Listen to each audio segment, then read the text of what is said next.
नमस्कार, मैं doctor Udesh Kumar Srivastava, assistant professor, department of botany and microbiology, government ETPG college Utai, Durg से, जो छत्तीसगढ़ में है। एक बहुत बेहतरीन टॉपिक लेके आया हूँ आपके सामने, ग्लाइकोलिसिस, जिसे हम ईएमपी पाथवे भी कहते हैं।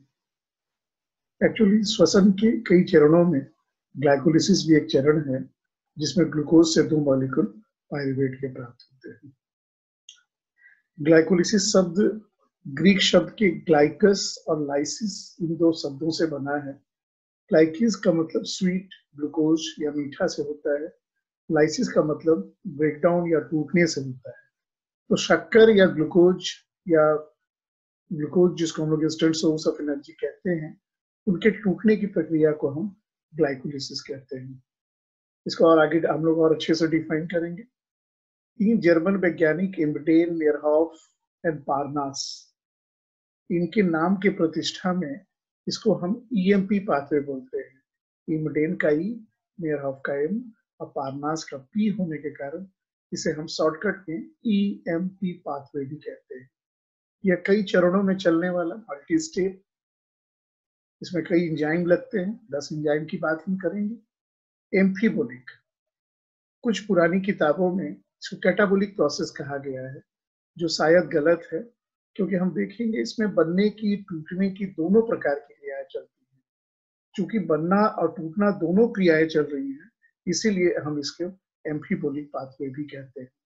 और इसमें ऊर्जा भी प्राप्त होती है एनारोबिक श्वसन की तरह, और खास करके 2 एटीपी की प्राप्ति होगी। इसलिए यहाँ ऊर्जा चूंकि अवमुक्त होती है, इसलिए इसको हम एक्सर्गोनिक प्रोसेस भी मानते हैं। यह क्रिया साइटोप्लाज्म में संपन्न होती है, इसीलिए हम इसे इंटरनल रेस्पिरेशन, डार्क रेस्पिरेशन, और चूंकि सेल के साइटोप्लाज्म में होना है, इसीलिए सेलुलर रेस्पिरेशन भी कहा करते हैं। अब हम मेन टॉपिक पे आ रहे हैं धीरे से। इस श्वसन में असल में हम ये मानते थे कि सिर्फ मीठा या ग्लूकोज ही टूटता है। दरअसल कार्बोहाइड्रेट, फैट, प्रोटीन, जो भी ऑर्गेनिक मॉलिक्यूल, हम किसी को भी तोड़ सकते हैं, लेकिन ग्लाइकोलिसिस में सिर्फ ग्लूकोज से पायरुवेट बनता है। इसलिए जहां रेस्पिरेटरी सबस्ट्रेट की बात आती है, तो कार्बोहाइड्रेट को हम इंस्टेंट सोर्स ऑफ एनर्जी मानते हैं, जिसके 1 ग्राम से 4.4 किलो कैलोरी ऊर्जा प्राप्त होती है, जहां प्रोटीन से 4.8 और फैट से 9.8 किलो कैलोरी ऊर्जा प्राप्त होती है। यह 8 है। तो एक क्वेश्चन आपके दिमाग में आएगा कि चूंकि कार्बोहाइड्रेट जो सबसे ज्यादा ऊर्जा नहीं दे रहा है, सबसे कम ऊर्जा दे रहा है, फिर भी इसे हम इंस्टेंट सोर्स ऑफ एनर्जी क्यों मानते हैं? तो यहाँ पे एक बात करनी आवश्यक है। ग्लूकोज का फॉर्मूला C6H12O6 होता है। चूंकि ग्लूकोज का फॉर्मूला C6H12O6 है, तो आप देख रहे हैं कि ऑक्सीजन और कार्बन के मॉलिक्यूल दोनों 6-6 हैं, जबकि फैट में ऑक्सीजन के, फैटी एसिड के साथ प्रायः 2 ऑक्सीजन पाए जाते हैं, और प्रोटीन में तो कई बार वो भी मुश्किल से मिलता है।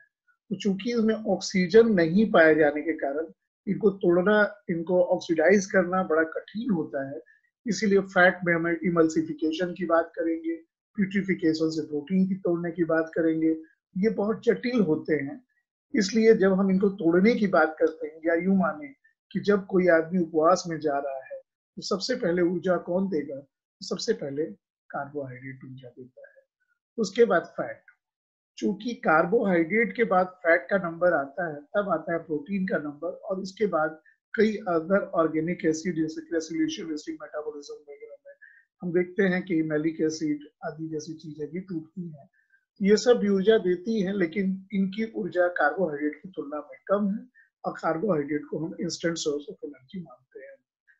जहां तक सवाल है ब्लैकमैन का, ब्लैकमैन एक साइंटिस्ट थे, उन्होंने फूड मटेरियल के टूटने के बिहाफ से इसको फ्लोटिंग और प्रोटोप्लाज्मिक रेस्पिरेशन कहा था। फ्लोटिंग रेस्पिरेशन का मतलब जहां रेस्पिरेटरी सबस्ट्रेट हम कार्बोहाइड्रेट और फैट को लेते हैं, और प्रोटोप्लाज्मिक रेस्पिरेशन में हम प्रोटीन को लिया करते हैं। याद करने के लिए बड़ा अच्छा तरीका है, पी फॉर पी। प्रोटीन में भी पी है और प्रोटोप्लाज्म में भी पी है, इससे कंफ्यूजन की बात नहीं है। जहां तक श्वसन की बात है, यह दो प्रकार की होती है, ऑक्सीजन की उपस्थिति या ऑक्सीजन की अनुपस्थिति में। यदि ऑक्सीजन की उपस्थिति में हो तो एरोबिक कहते हैं, और ऑक्सीजन की अनुपस्थिति में हो तो एनएरोबिक कहते हैं। हिंदी में इसको वायवीय और अवायवीय के नाम से पढ़े हैं। हालांकि देखिए, वायवीय को एरोबिक बोलते हैं, एयर बोलते हैं। एयर में सबसे ज्यादा तो नाइट्रोजन गैस होता है, लेकिन नाइट्रोजन के जो ट्रिपल बॉन्ड होते हैं उनको तोड़ना आसान नहीं होता है। इसलिए ऑक्सीजन की दूसरे नंबर पे बात आती है। 78% अगर नाइट्रोजन है तो 20.6% आपका ऑक्सीजन है, और 0.03% ही सिर्फ कार्बन डाइऑक्साइड का आता है। इसलिए एरोबिक मतलब ऑक्सीजन की उपस्थिति में, और एनएरोबिक का मतलब ऑक्सीजन की अनुपस्थिति में। इसलिए जो ऑर्गेनिज्म एरोबिक रेस्पिरेशन शो करेंगे उन्हें हम एरोब्स, और जो एनएरोबिक श्वसन शो करेंगे उन्हें हम एनएरोब कहते हैं। हम जो मनुष्य है, हमारी मांसपेशियों में भी एनारोबिक रेस्पिरेशन, लैक्टिक एसिड जैसी चीजें निर्मित होती हैं। वाइन इंडस्ट्री में अल्कोहल वगैरह भी सब एनारोबिक रेस्पिरेशन की उदाहरण है, जबकि नॉर्मल रेस्पिरेशन जो होता है वो प्लांट और एनिमल में एरोबिक चलता रहता है। ये होता कहाँ है? हमने कहा तो सेल में होता है, लेकिन सेल में कहाँ होता है? तो सेल के साइटोप्लाज्म में होता है। अगला क्वेश्चन आएगा कि साइटोप्लाज्म नहीं क्यों होता है? इसलिए साइटोप्लाज्म में होता है कि सारी एंजाइम साइटोप्लाज्म में ही पाई जाती है, इसीलिए यह क्रिया साइटोप्लाज्म में ही संपादित होती है। पूरी ग्लाइकोलिसिस के स्टेप को समझने के लिए हम उसे दो भागों में बांट रहे हैं। एक है कंजम्पशन, कंज्यूम करना, उपभोग करना, उसको हम कंजम्पशन स्टेज कहेंगे, और दूसरा होता है इसे हम पे ऑफ स्टेज कहते हैं।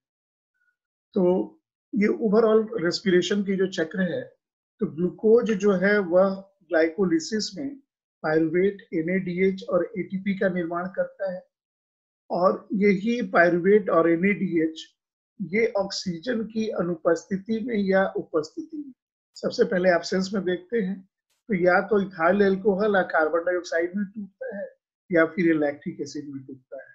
जबकि ऑक्सीजन प्रेजेंट हो तो उस समय ये पायरुवेट, एनएडीएच और एटीपी ये कार्बन डाइऑक्साइड और मॉलिक्यूल एटीपी में और एनएडीएच में आते हैं।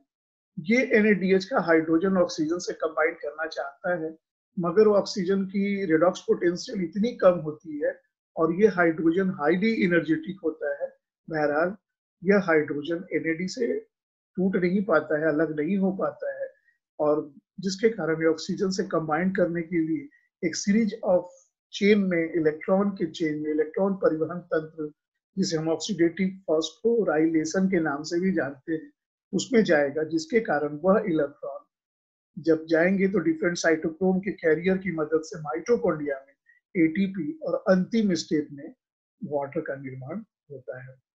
एक चीज मैं और कहना चाहूंगा, एरोबिक रेस्पिरेशन की जो प्रोसेस है, ये ग्लाइकोलिसिस दोनों के लिए कॉमन है, वह एरोबिक में भी होगा और एनएरोबिक में होगा, इसलिए इसको हम लोग कॉमन पाथवे भी मान लिया करते हैं।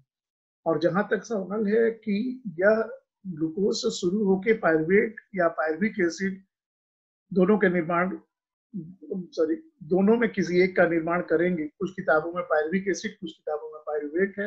तो मैं यहाँ से आपसे क्लियर करना चाहूंगा कि रिएक्शन चूंकि आयनिक फॉर्म में होती है, इसीलिए अगर आप पायरुवेट बोल रहे हैं तो आप सही कह रहे हैं, पायरुविक एसिड कह रहे हैं, एक प्रश्न आपके ऊपर लग रहा है कि आप शायद रिएक्शन आयनिक स्टेज में नहीं पढ़े हैं।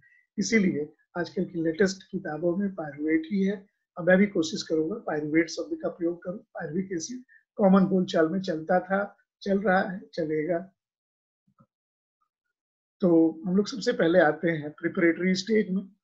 यह प्रिपरेटरी स्टेज जो है वह फॉस्फोराइलेशन ऑफ ग्लूकोज का होता है, जिसके कारण ग्लिसरॉल्डिहाइड 3 फॉस्फेट का निर्माण करते हैं। यह चरण होती कैसे है? इस चरण को समझने के लिए हम लोग ये मान के चलें कि सर्वप्रथम यह जो ग्लूकोज है वह ग्लूकोज 6 फॉस्फेट में परिवर्तित हो जा रहा है। आप देखिए, ये ग्लूकोज जो है वह ग्लूकोज 6 फॉस्फेट में परिवर्तित हो रहा है। ये फर्स्ट प्राइमिंग रिएक्शन के नाम से जाना जाता है। और आप ये देखिए, ग्लूकोज का जो सूत्र है, इसमें 6ठा नंबर कार्बन पे फॉस्फेट आ रहा है। आपका एक क्वेश्चन फिर से आएगा कि छठे पे ही क्यों नहीं पहले पे आया, क्यों नहीं दूसरे पे आया, क्यों नहीं तीसरे पे आया, क्यों नहीं चौथे पे आया, क्यों नहीं पांचवें पे आया, छठे पे क्यों आया? तो चूंकि छठा बॉन्ड ही कमजोर है, जिसके कारण आके यहाँ पे फास्फेट जुड़ता है और यहाँ पे एक मॉलिक्यूल एटीपी से एडीपी, अर्थात एटीपी जो एनर्जी करेंसी थी, ऊर्जा का जो स्रोत था, जिसको बनाने आप श्वसन में गए थे, वो यूज हो रहा है। अगला क्वेश्चन आपका तुरंत आएगा कि क्यों यूज हो रहा है। मैंने इसको इसीलिए प्रिपरेटरी फेज का नाम दिया था, और प्रिपरेटरी फेज इसलिए कहा था कि ये ग्लूकोज को प्रिपेयर करता है कि भाई तुमको दो पायरुवेट बनाने जाना है, पुरानी किताबों के अनुसार पायरुविक एसिड बनाने जाना है, इसलिए तुमको तैयारी करनी पड़ेगी। और एटीपी यहाँ पे दिया जाता है, यहाँ मैग्नीशियम आयन भी लगता है। तो ये एटीपी ही क्यों? इसलिए कि फॉस्फेट देने से ये हाईली इसकी ऑस्मोटिक प्रेशर और ऑस्मोटिक पोटेंशियल इनकी बढ़ जाती है, जिसके कारण यह एक सेल से दूसरे सेल में नहीं जा पाता है। इसलिए इसके छठे नंबर पे फॉस्फेट हम लगा रहे हैं। तो ग्लूकोज से क्या बन गया? Glucose 6 phosphate. एक और चर्चा करना था, यहाँ हमने इसको रॉबिन्सन ईस्टर के नाम से भी कहा है। ये रॉबिन्सन साइंटिस्ट ने इसको सबसे पहले शायद खोजा था। ईस्टर की बात क्यों आती है, क्यों कहते हैं इसको ईस्टर? आप पढ़े हैं कि अगर OH एसिड के साथ, यहाँ फॉस्फेट था, फास्फोरिक एसिड था, और ये अल्कोहल था यहाँ OH, इन दोनों के बीच में ये जो बॉन्ड है, ये बॉन्ड ये ईस्टर बॉन्ड है। इसलिए इस पूरे ग्लूकोज 6 फॉस्फेट को कॉमनली हम रॉबिन्सन ईस्टर भी कहा करते हैं।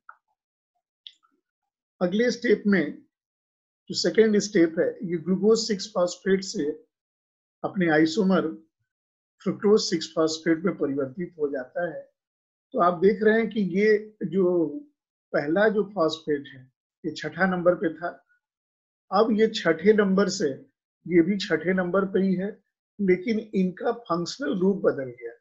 जहां पे यहाँ फंक्शनल ग्रुप एल्डिहाइड था, अब यहाँ कीटोन ग्रुप आ गया, जिसके कारण हम इसे क्या मानते हैं? फ्रुक्टोज 6 फॉस्फेट बनाते हैं। और इसमें ये कॉमन बोलचाल में इसको हम लोग कहते हैं न्यूबर्ग्स ईस्टर। ये क्रिया दोनों के दोनों मॉलिक्यूल में आइसोमेरिज्म की क्रिया हो रही है, और इसके बाद फिर एक एटीपी और खर्च होता है, यहाँ पे भी मैग्नीशियम लगेगा। ये सेकेंड प्राइमरी रिएक्शन है। तो हम देखते हैं कि दो जगह एटीपी खर्च हो रहा है। अब सवाल है कि आपने छठा कार्बन तो फॉस्फेट दे रखा था, अब ये जो दूसरा इसका फॉस्फेट आएगा तो वो कहाँ जाएगा? तो साथियों, वो पहले नंबर पे आता है। इसीलिए हम इसे, फ्रुक्टोज तो है ही, ये ऊपर का स्ट्रक्चर, नीचे का स्ट्रक्चर देखिए अपने आप में कॉमन है। ये हाइड्रोजन को रिप्लेस करके यहाँ पे फॉस्फेट आ गया, इसीलिए इसका नाम पड़ा फ्रुक्टोज 1,6।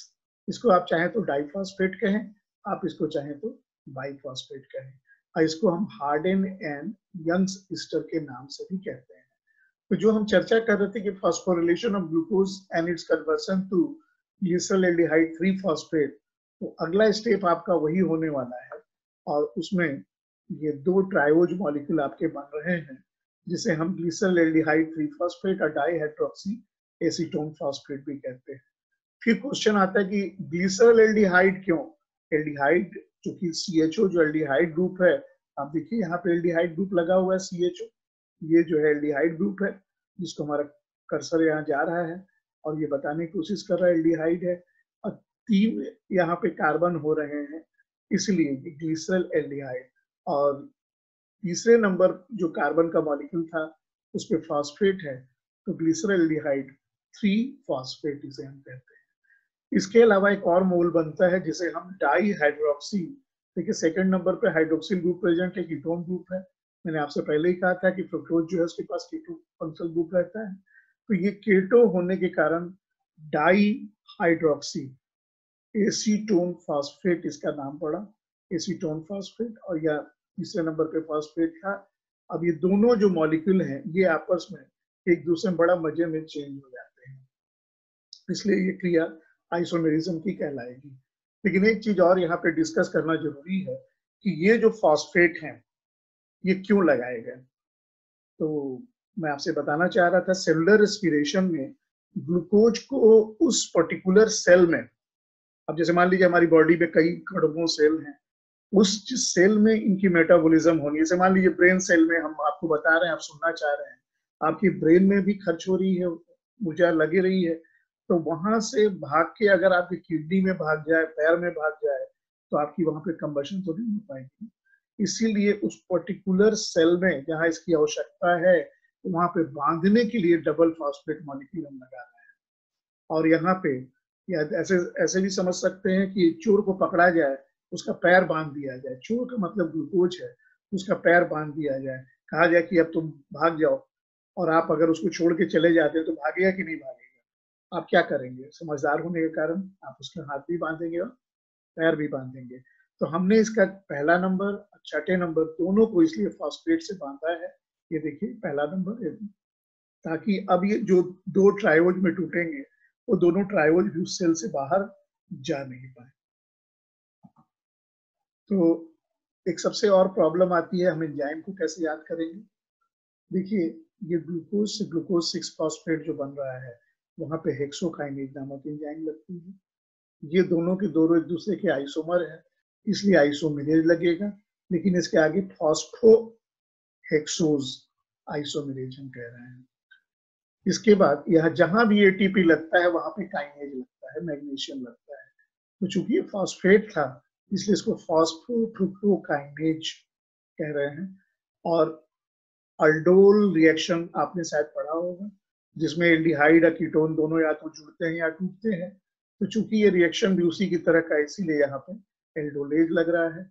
और ये दोनों आपस में इंटर कन्वर्टेबल हैं, अर्थात glycerol aldehyde 3 phosphate dihydroxy acetone phosphate, कई लोग इसको शॉर्टकट में GAL भी बोल देते हैं, इसको ग्लिसरॉल एल्डिहाइड 3 फॉस्फेट को, और इसको शॉर्टकट में DHAP भी कह देते हैं, डाई हाइड्रोक्सी एसीटोन फॉस्फेट। इन दोनों चूंकि ट्रायोज फॉस्फेट हैं और दोनों एक दूसरे के आइसोमर हैं, इसलिए पांचवा एंजाइम यहाँ पे फॉस्फेट आइसोमेरेज लगेगा। तो ये जो 5 चरण चले हैं अभी, ये पांचों को हम मिला के प्रिपरेटरी फेज कहते हैं। क्यों कहते हैं, मैं अंतिम बार फिर आपसे चर्चा करना चाहूंगा, क्योंकि हमने यहाँ 2 ATP के मॉलिक्यूल को यूज किया है। क्योंकि जब आप कॉलेज में एडमिशन लेते हैं तो आपको फीस देना पड़ता है, फिर आप बड़े आदमी बन के कमाते हैं, तो जब आप फीस जमा कर रहे हैं तो आपको काउंटी पे पैसा देना है, इसलिए समझिए यहाँ पे आप प्रिपेयर हो रहे हैं कल के भविष्य के लिए। तो ये प्रिपरेटरी फेज कहलाता है। अब हम सेकेंड फेज पे आते हैं, जिसको हम कहते हैं पे ऑफ फेज। पे ऑफ फेज क्या है? यह ऑक्सीडेटिव कन्वर्सन है इसका ग्लिसरॉल एल्डिहाइड फॉस्फेट का पायरुवेट में, और यहाँ पे कपल्ड होते हैं कौन कौन? ATP और NADH। ये ATP क्या है? Adenosine triphosphate. NADH क्या है? Nicotinamide adenine dinucleotide. हाइड्रोजन जुड़ा है तो रिड्यूस्ड, और नहीं जुड़ा है तो सिर्फ निकोटिनामाइड एडेनिन डाइन्यूक्लियोटाइड के नाम से हम इसको याद करते हैं। तो हम लोग चर्चा किए थे कि दोनों आइसोमर थे, आइसोमेरेज एंजाइम में एक दूसरे में परिवर्तित होते हैं, इसलिए पांचवा जो है dihydroxy acetone phosphate glycerol aldehyde 3 phosphate, ये जो थे दोनों आइसोमर हैं और एक दूसरे में आराम से परिवर्तित हो सकते हैं। इसके बाद यहाँ पे एक अनस्टेबल कंपाउंड जो सिर्फ फॉस्फेट को लेता है और वो ग्लिसरॉल एल्डिहाइड 1,3 डाइफॉस्फेट बनाता है। तो अब ये बताइए, एक ग्लूकोज से आपको ग्लिसरॉल एल्डिहाइड का एक मॉलिक्यूल डाइहाइड्रोक्सी एसीटोन फॉस्फेट का भी एक मॉलिक्यूल मिला है, और चूंकि दोनों आपस में कन्वर्टेबल हैं, तो ग्लिसरॉल एल्डिहाइड 3 फॉस्फेट के कितने मोल आपके पास आ गए?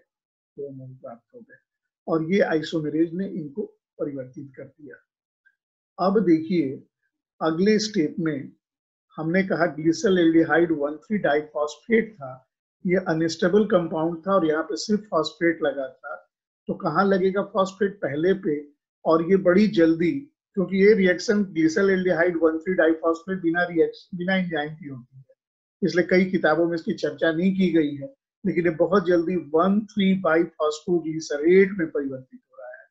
कई किताबों में इसको 1,3-डाइफॉस्फोग्लिसरिक एसिड कहते हैं। मैं आपसे चर्चा किया कि एसिड कहना ट्रेडिशनली रॉन्ग है। यहाँ पे इसकी ऑक्सीडेशन हो रही है, तो आप कहेंगे कि सर ऑक्सीजन तो यूज नहीं हो रहा है, तो ऑक्सीडेशन कैसे हो रही है? ये दो फॉस्फेट मॉलिक्यूल वही आपके जो यहाँ लगाए गए थे, तो क्यों दो? एक फॉस्फेट दिख रहा है, ग्लिसरॉल्डिहाइड 3-फॉस्फेट के कितना मॉलिक्यूल है? 2 मॉलिक्यूल। इसलिए 1,3-डाइफॉस्फोग्लिसरेट भी कितने बनेंगे? 2 मॉलिक्यूल। तो दोनों को एक फॉस्फेट देने के लिए यहाँ 2p है, 2 फॉस्फेट है, और 2 मॉलिक्यूल NAD का यहाँ NADH में परिवर्तित हो जा रहा है H2 कई किताबों में दोनों यहीं पे H2 लिख दिया गया है, आप लिखेंगे कि NADH प्लस H आयन। बताइए क्यों? क्योंकि रिएक्शन आयनिक फॉर्म में होती है। तो आप कहेंगे इसको ऑक्सीडेशन कैसे कहेंगे? साहब ऑक्सीजन के जोड़ने के अलावा हाइड्रोजन का हटना भी तो ऑक्सीडेशन कहलाता है। ये हाइड्रोजन यहाँ से हटा रहा है, इसीलिए यहाँ पे बात आ रही है ऑक्सीडेशन। 1,3-डाइफॉस्फोग्लिसरेट के अगर आप स्ट्रक्चर देखें तो देखिए दोनों में अंतर कहाँ पे आ रहा है? सिर्फ यहाँ पे फॉस्फेट आ गया, और ये NADH कहाँ जाएगा? ये माइटोकॉन्ड्रिया में जाएगा। क्या करेगा? ये डिफरेंट सटल के बिहाफ से किस प्रकार के सटल इनको कैरी कर रहे हैं, तो यह 3 या 2 ATP बनाएगा। इसकी हम लोग बाद में चर्चा करेंगे, क्योंकि ग्लाइकोलिसिस की क्रिया चल रही है साइटोप्लाज्म में। साइटोप्लाज्म के अंदर माइटोकॉन्ड्रिया है, और ये NADH जाके वहां पे ऑक्सीडेटिव फॉस्फोराइलेशन के कारण अपने हाइड्रोजन को ऑक्सीजन को देने के लिए एक सीरीज ऑफ साइटोक्रोम में जाएगा, और सीरीज ऑफ साइटोक्रोम में जाने के कारण इलेक्ट्रॉन परिवहन तंत्र बोलते हैं। तो 1,3-डाइफॉस्फोग्लिसरेट तक हम लोग आए हैं। अब आगे स्टेप देखते हैं कि क्या कह रहा है। देखिए ये पहले नंबर का फॉस्फेट यहाँ पे गायब हो गया। ये जो 2 यहाँ पे फॉस्फेट थे, इसमें पहला फॉस्फेट गायब हो गया। कहाँ गायब हुआ? एडेनोसिन डाइफॉस्फेट ने इसी फॉस्फेट को लेके ATP में परिवर्तित कर दिया। तो एंजाइम क्या लगेगा? काइनेज। यहाँ हाइड्रोजन हट रहा है तो डिहाइड्रोजिनेज, और ये फर्स्ट ATP था जो इस रिएक्शन में बन रहा है, और इसको हम सबस्ट्रेट लेवल फॉस्फोराइलेशन कहेंगे। क्यों कहेंगे सबस्ट्रेट लेवल फॉस्फोराइलेशन? क्योंकि इसको माइटोकॉन्ड्रिया में जाना है क्या? नहीं। माइटोकॉन्ड्रिया में कौन जाएगा? NADH। इसीलिए यह इलेक्ट्रॉन परिवहन तंत्र और ये सबस्ट्रेट लेवल फॉस्फोराइलेशन, नतीजा आपके पास वो 3-फॉस्फोग्लिसरेट। अगर आप अभी पुरानी किताब को पढ़ रहे हैं तो 3-फॉस्फोग्लिसरिक एसिड पढ़िए, लेकिन इसके भी 2 मोल थे, तो इसके भी कितने मोल बनेंगे? 2।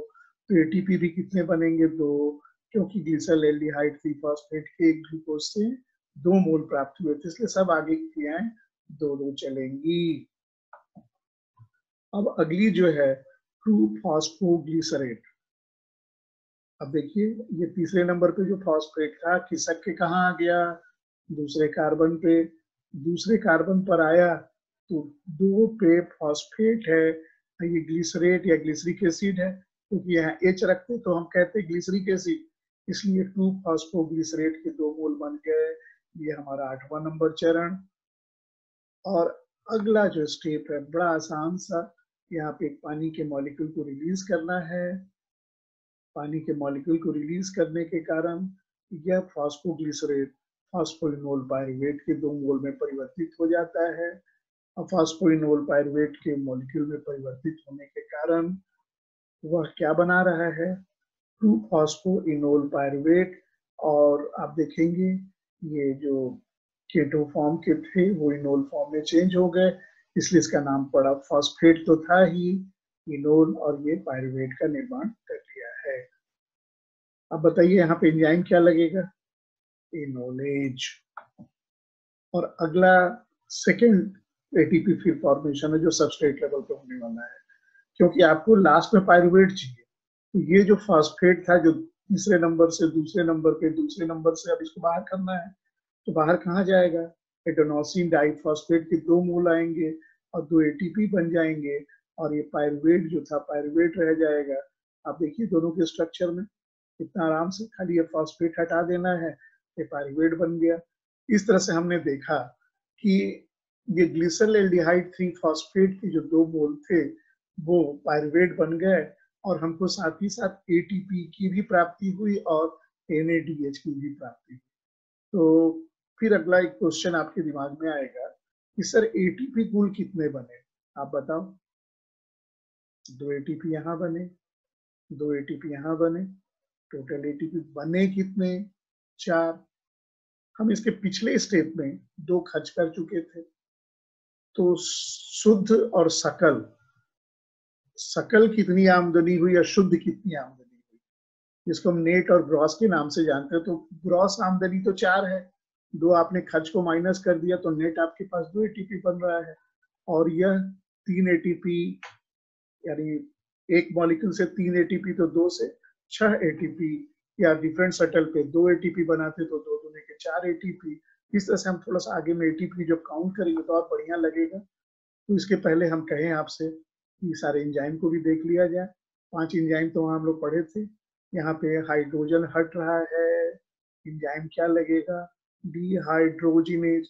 डी क्यों? डी का मतलब होता है हटो, इसको हटा रहे हैं आप, हाइड्रोजन को। कहाँ हाइड्रोजन हटा रहे हैं? ग्लिसरॉल्डिहाइड 3 फॉस्फेट के मॉलिक्यूल से आपने हाइड्रोजन हटाया है ना जी, इसीलिए डिहाइड्रोजिनेज और ग्लिसरॉल्डिहाइड 3 फॉस्फेट। क्यों? क्योंकि ये मॉलिक्यूल का नाम और साथ में उसका सफिक्स डिहाइड्रोजिनेज। यहाँ एटीपी लगा था, हमने आपसे पहले ही कहा था काइनेज एंजाइम में जहां भी एटीपी लगता है 2 जगह आपने पहले भी लगाया था, फॉस्फोग्लिसरेट काइनेज हो गया।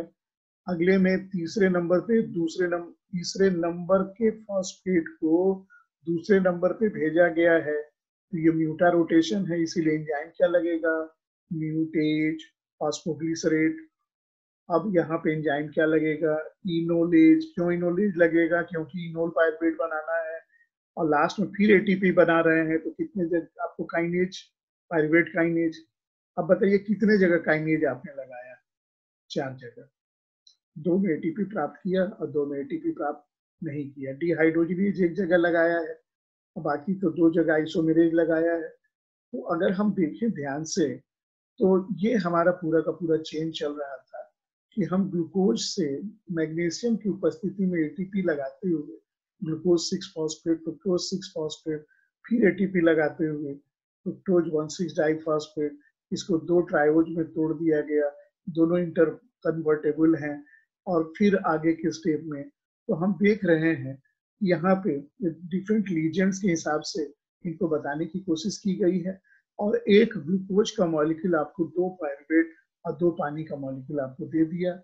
4 एटीपी जो प्रोड्यूस हुए थे, कहाँ प्रोड्यूस हुए? 2 इस जगह पे, 2 इस जगह पे। खर्च कितनी जगह हुई? एक यहाँ, एक यहाँ, तो 4 बने, 2 खर्च हुए। आप बोलेंगे यहाँ 2-2 क्यों नहीं?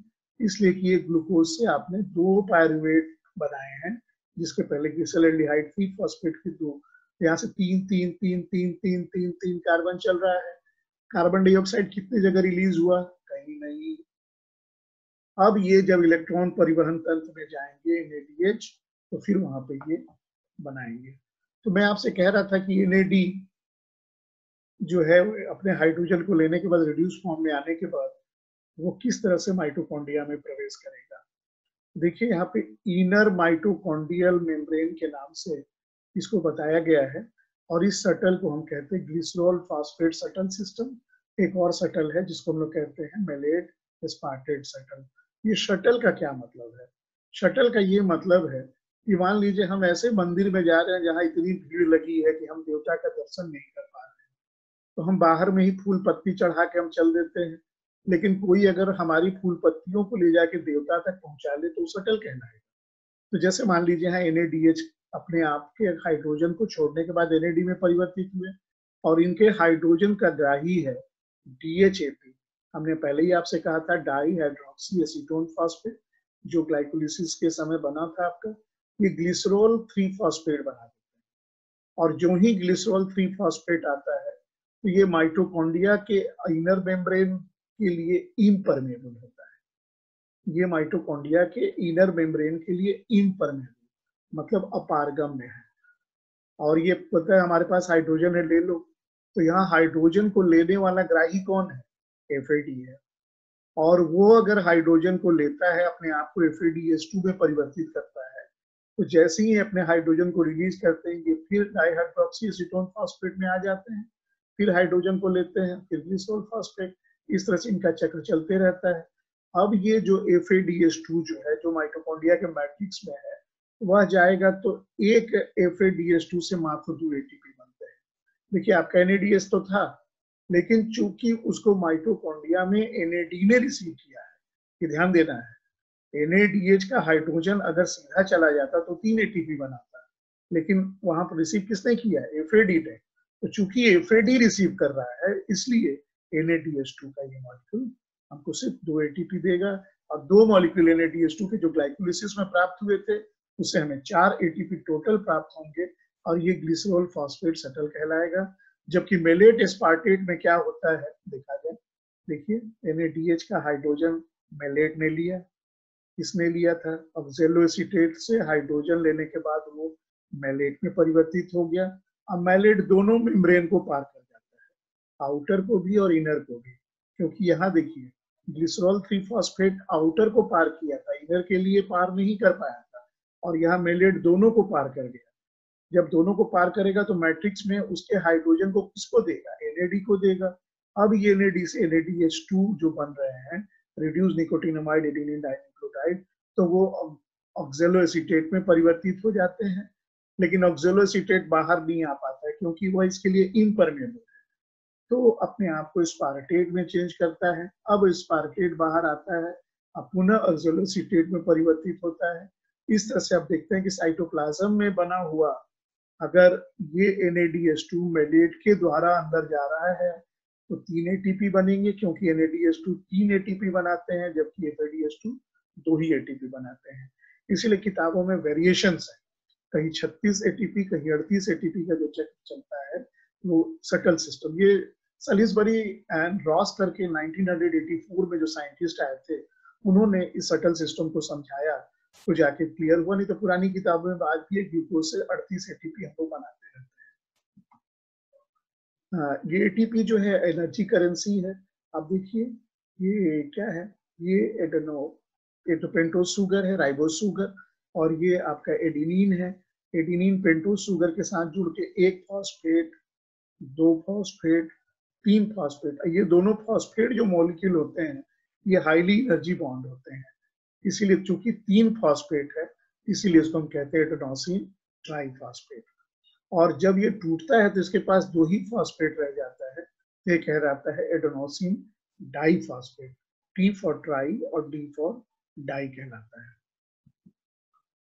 तो मैं समझता हूँ ग्लाइकोलिसिस की जो चैप्टर थी वो तो अच्छे से हम लोग समझे हैं।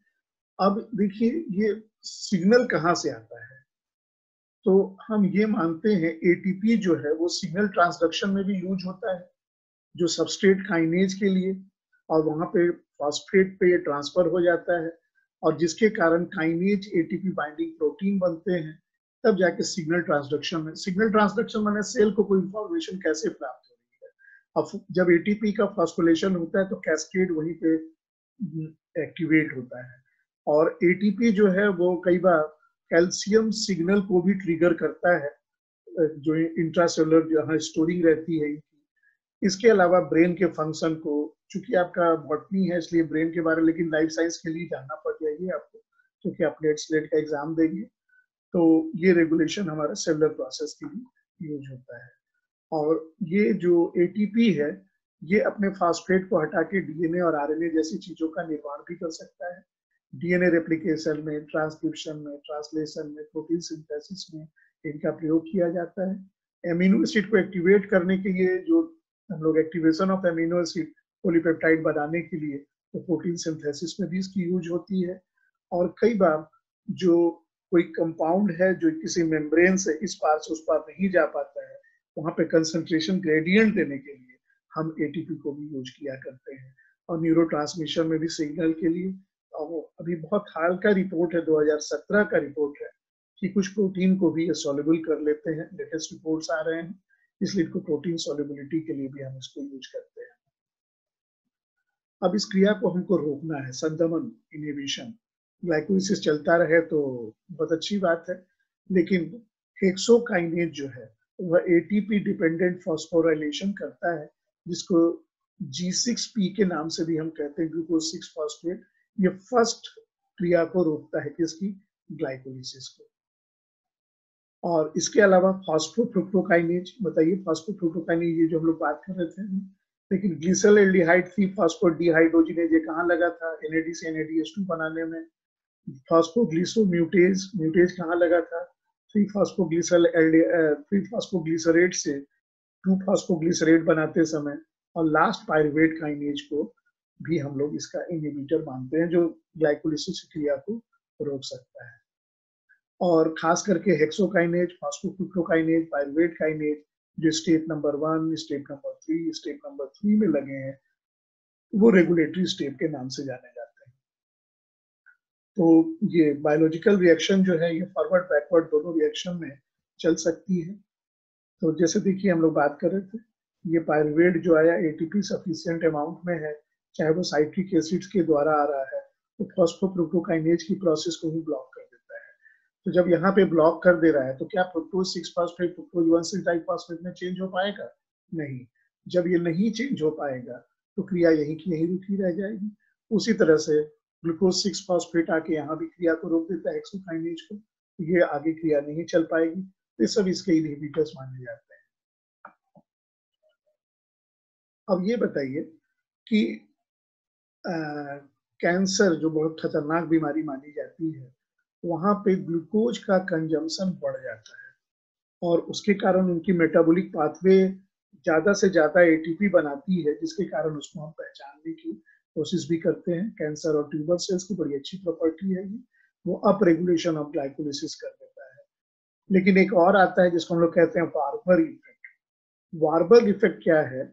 इसमें एक पायरुवेट काइनेज, आप ध्यान से समझने की कोशिश कीजिएगा। पायरुवेट काइनेज मतलब जो फास्फोनोल पायरुवेट था, वो पायरुविक एसिड में अगर परिवर्तित नहीं हो पाएगा और डायरेक्ट ग्लूकोज जो आ रहे थे, और वो फास्फोनोल पायरुवेट से अगर लैक्टेट में चले जाते हैं, तो लैक्टेट का बनना एरोबिक होगा कि एनारोबिक होगा? 100% एनारोबिक होगा। लेकिन चूंकि ये क्रिया ग्लाइकोलिसिस जो थी वो दोनों के बीच की थी, ऑक्सीजन बहुत मात्रा में वहां है उपलब्ध, लेकिन ये म्यूटेटेड कार्बोपायरुवेट काइनेज जो एंजाइम है, जिसके कारण वो एनएरोबिक रेस्पिरेशन, इसलिए हमने यहाँ लिखा है the phenomenon of occurrence. Occurrence माने होने की जो क्रिया है एनएरोबिक रेस्पिरेशन को, तो किसके अगर ऑक्सीजन प्रेजेंट हो और इसके लिए म्यूटेटेड पायरुवेट काइनेज एंजाइम जिम्मेदार है, इसे हम वार्बर का प्रभाव या वार्बर इफेक्ट भी कहते हैं। इसके अलावा ग्लाइकोलिटिक पाथवे जो है, वो कई बार हेमोलिटिक एनीमिया जैसी चीजों को देता है। इसके लिए ऑटोजोम में डिफेक्ट होता है और वो आरबीसी को तोड़ देता है। तो उसको हम, देखिए एनीमिया मतलब खून की कमी। खून की कमी ज्यादा खून बहाव से भी होता है, खून नहीं बनने से भी होता है। लेकिन आपका जो खून बना हुआ अगर वो टूटने लगे, तो लाइटिक माने ब्रेक डाउन होता है। हिम मतलब आयरन कंटेनिंग, तो हिम आयरन क्लेमर यूज करते हैं, यानी आरबीसी का टूटना। ये ग्लाइकोलाइटिक पाथवे अगर ऑटोजोमल क्रोमोसोम में रिसेसिव कैरेक्टर है, तो इसके कारण ये चीजें भी होती है। तो मैं समझता हूँ कि एक अच्छी डिस्कस हम लोगों ने किया। Thank you very much to all of you. फिर मिलेंगे कभी आपके साथ। और हमारा मेल आईडी और पता नोट करके रखें, जब कभी भी आपको कुछ लगे बिल्कुल बात करें। Thank you, wish you all the best.